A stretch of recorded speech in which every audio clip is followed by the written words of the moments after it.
Hi అండి, AK4 multi ఛానల్కి స్వాగతం.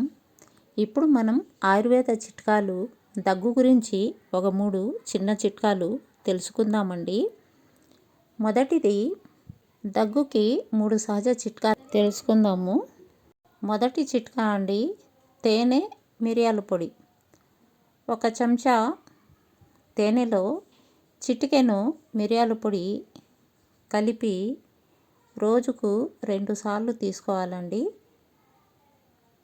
ఉదయము సాయంత్రము గొంతు ఉపశమనం అనేది కలుగుతుంది. రెండో చిట్కా అండి, గోరువెచ్చని నీరు పసుపు. గోరువెచ్చని నీటిలో పసుపు 1 చిటికెను కలిపి తాగాలండి. గొంతు ఇన్ఫెక్షను దగ్గు పూర్తిగా తగ్గుతుంది. మూడో చిట్కా అండి, ఆవిరి పీల్చడము. వేడి నీటిలో ఆవిరి పీల్చడము.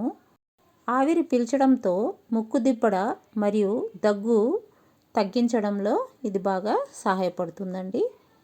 ఒక గమనించాల్సిన విషయం ఏమంటే, తీవ్రంగా దగ్గు, జ్వరము లేదా శ్వాసలో ఇబ్బందిగా ఉంటే మనం డాక్టర్కి సంప్రదించాలా అండి. ఇలాంటి మరిన్ని ఆరోగ్య చిట్కాల కోసం తెలుసుకోవాలంటే ఈ channel AK4 multi channel follow అవ్వండి. ఉపయోగపడితే లైక్ చేయండి, షేర్ చేయండి, సబ్స్క్రైబ్ చేయండి. థ్యాంక్ యూ అండి.